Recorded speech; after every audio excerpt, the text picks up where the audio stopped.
Hi there, I'm April Sawtelle and welcome to my channel. So today what I'm going to be doing is covering my big ironing board and my two little ones. I just want everything to look nice and fresh for my new sewing room. I'm going to give this a nice new cover that's reversible. Here's my other ironing boards. I'm going to use the same method for all three of these. Let me show you how I'm going to do that. The first thing you're going to want to do is pick out some fabrics. I'm going to use quilting cotton, but you want to be careful not to use anything that has any ridges or bumps in it, because that will affect when you're ironing. I'm going to be keeping all of the padding on the ironing boards. I'm just going to be making the cover to go over it, and I'm going to be making it with like a cover with a liner. So it's going to have two layers. I'm going to be making all three of my ironing boards in the same color scheme. I was trying to go for something not too busy. These are the two fabrics that I chose to make my reversible ironing cover for the big ironing board. You're also going to need scissors, a marking tool. I've got some elastic. I'm just going to use 1/4 inch elastic. You can use any size elastic. I'm going to use 1/4 inch because that's what I have. I need some clips, and I've got a safety pin.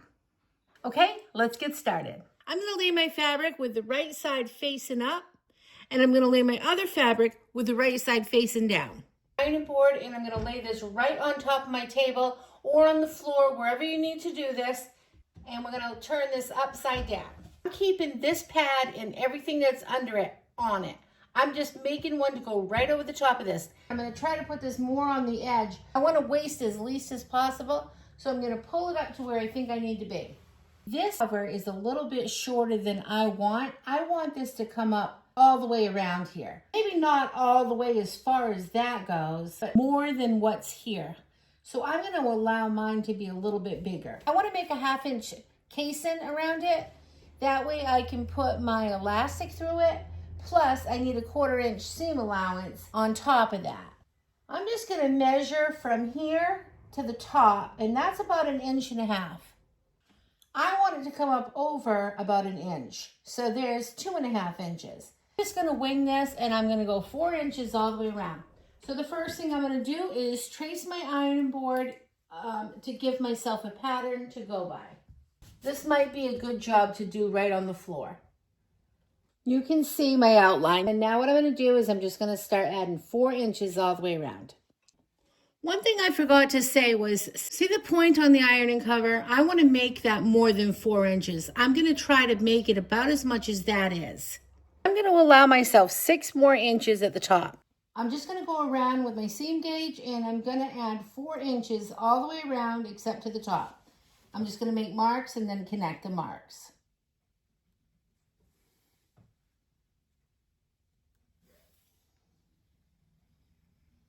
Just do that all the way around. And I'm going to connect those. Now I'm just going to come back here to the top, and I'm going to just start adding right here in the peak somewhere. I'm going to start adding 6 more inches. Here's my ironing board. Here's the 4 inch mark.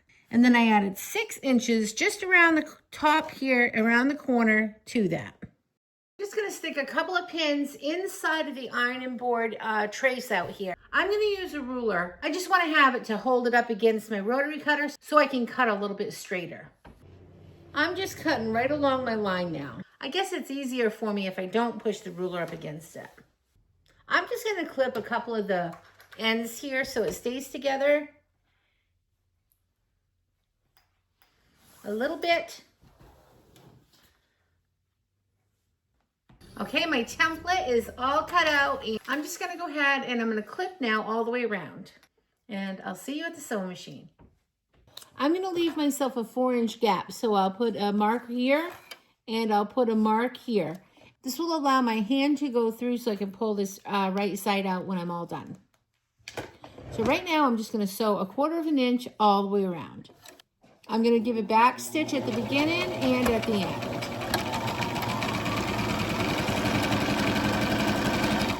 Coming up to my mark where I need to stop, and I'm going to give that a back stitch.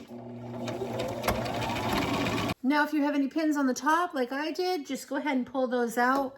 That was just to secure that top together. I had stuck a couple of pins in there. Okay, that's all sewn. Now I'll just put my hand in the hole, and I'm going to pull this right side out.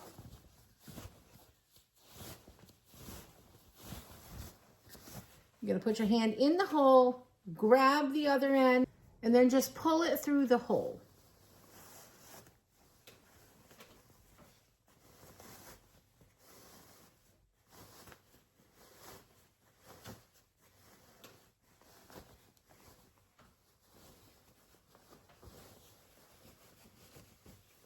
Now it's right side out. I'm just gonna take my finger and I'm gonna push out the seam. So my finger's inside of the hole and I've got right to where it connects here. And I'm just gonna push with my finger all the way across, or my thumb. And I'm just trying to straighten that seam out. I'm just trying to pull it out a little bit so it's not tucked up inside. You might have areas where it's a little bit like bunched there, so you just want to kind of push that out a little bit. You can use like a chopstick to do this too, but the thing is this is a really big piece here, so it'd be hard to kind of maneuver the chopstick. I found one more pin. You don't want to leave any pins in it. Two things: you want to make sure the seam is pushed out, and you want to make sure that you didn't miss your 1/4 of an inch and left any openings, because that happens. Now I'm getting to the corner, so I want to really push that out good with my fingers. Coming back up to the back part of the ironing board, and you can see how that's tucked in. Just want to make sure that's all pushed out, just like kind of rolling the seam out. Now, I'm going to go to the iron and I'm going to press this down flat. I'm going to press with steam, and now what I'm going to do is I'm just going to really pull these seams out. I want these two seams to be out all the way. I know we just went around with our fingers. See how that's tucked in there? I don't want that tucked. You want to make sure you pull these seams right out. Just roll it right out to the edge with your fingers. This part will take a couple of minutes because it's a very big ironing board cover. Once I've rolled this, I want to press this right down. I'm going to use steam too. I'm going to pull this to the edge all the way around and iron all the way around. You don't have to use steam, I just like to. Here's our opening that we had. I just want to fold this in so it folds naturally, and I just want to press this down. Just to mark my spot, I'm going to put a couple of clips in there. That way when I finish this off, the seams are already pressed. Here's my 4-inch opening. This is where I left my clips. I only need to leave enough space now to come in with a safety pin. So I'm gonna make a 1/2 inch seam here. I'll know if I take this clip out, leave a hole that my safety pin can come in here. I'm gonna start down a little ways, but not too far down. I'm just gonna put this right underneath my presser foot. Now I only need a, an inch opening, let's just say. I don't need the 4-inch opening anymore. I'm gonna move my guide over to a 1/2 inch. And now I've left an inch opening here for my safety pin to go in. I'm gonna bring this over to my 1/2 inch guide now. This is where my elastic's gonna come in. So depending on how big your elastic is, if you have a 1/2 inch elastic, you're gonna wanna move your guide over. You're gonna wanna make a bigger seam. If I had a 1/2 inch, I'd probably come on over to an inch guide. I only have a 1/4 inch elastic, so I only need to come over about a 1/2 inch. And you're just gonna sew all the way around. We're just making a casing now for the elastic. If you don't have a seam guide, just put down some painter's tape or some like craft tape to give you a mark here if you want something to follow. I love having just a little seam guide there. Fabric just pushes right up against it, which makes it really easy. And then just sew all the way around. Stop just before that last 1 inch that we left open so we can run our elastic through. Okay, I'm coming up to where I started, and I just would like to stop right about that same spot that I had started. There's my hole. You can see right here. I'm going to stop right about right there. And I'm going to go ahead and just give it a back stitch. So I don't know exactly how much elastic I'm going to use right now. I'm going to feel for that when I'm done. So I'm just going to put the safety pin through my elastic and clip it. I'm going to leave it right on here, and I'm going to just put this down on the floor. And I'm just going to unravel a bit of it because I'm going to feel as I'm going through how much I'm going to need when I get to the end. I'm going to take my elastic that's on the safety pin and I'm going to stick it right through my hole here, and it's going to guide me all the way through that casing I just made. So I'm going to just push this, and I'll keep pushing it up over the safety pin and pulling. The only thing I'm going to be careful for is that my elastic stays straight, and you can kind of feel that in your hands anyway when you're doing this. This process is going to take a couple of minutes. So it's just basically pushing it as much as you can and then pull. You can just hold this end so it doesn't go back up inside. Just to be safe, you could always safety pin a big piece of this onto the opening so you never ever will lose it. Plus you could also hold it. There it is. Just don't lose your end inside. Pull on the safety pin one and loosen this up as you need to. Just stretch this out. Just kind of loosening this all up. You can see it's just really small right now.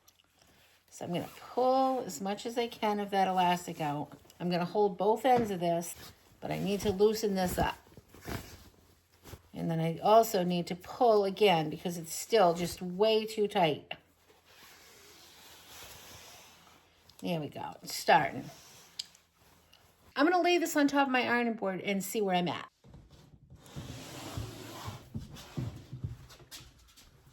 I'm still not going to let go of either end though. So I still have my safety pin in here. And I'm just going to fit this over. Okay, so far so good. After I get this over and fitted over, I am going to pull my elastic now really tight. So I'm pushing it like back in and pulling on both sides. You're going to need quite a bit of elastic for this. Tell on this side, it's not elasticy enough. See how it's flat? I want the elastic to be more tight, so I'm just going to keep pulling. When I feel like I've got it where I want it, I'm going to tie this into a big bow, a really tight bow, because I want to be able to undo it. I'm going to worry about that 1-inch opening that I left there. I'm not going to worry about that because you're not going to see that, and I'm going to need to keep coming in and being able to pull my elastic really tight as I need it when I turn this over to be a reversible. I'm going to leave that bow just hanging underneath, and then I'm going to cut the rest of this off so it's not too much dangling under there. I'm just going to go around and I want to just make sure that this is where I want it before I go cutting anything. This fits perfectly. It's nice and tight. You can adjust it if you need to. I left the original on there because I wanted more of the pattern. So now what I'm going to do is I'm just going to turn this over and I'm going to look at the other side. I'm going to try to do it without taking out that bow I made. And I still haven't cut anything. Okay, I'm going to flip this. This is that extra long front that I made, so it would go way in underneath here. You want that to come in further. So I made that a little long right there. Oh yeah, that fits perfect over with the amount of elastic that I left in there. Now I'm going to feel your way around to get rid of any bumps. You can adjust on the bottom, flattening this out. I can see with this fabric that the cherries are popping through just a little bit. You may not want to use such a light fabric if you're going to use a novelty fabric or a printed fabric, so you don't. To me, it kind of looks like that's the print of the fabric. I can't tell they're cherries. I can just see these little dark spots. So I'm all good with that. You can see that fits pretty good right there on the top of the iron. There's my bow that I made that is not going to be going anywhere. It's just one tight bow, and I'm just going to, I clamped those together with a safety pin for future. If I ever need to tighten this, I'll be able to grab both ends, untie it, tighten it, and, you know, go from there. I'm going to cut this right here, though, And then I'm just going to tuck this elastic in that 1-inch hole that I never did seal up because that's where I need to grab the elastic if I need to get to tighten it. But for now, I'm going to turn this back over to the cherry side. Here's how my ironing board came out. And this one. And that one. I hope you enjoyed this video. If you did, please like and subscribe. I'll see you next time. Remember to keep it simple. Have a great day. Thanks for watching. Bye.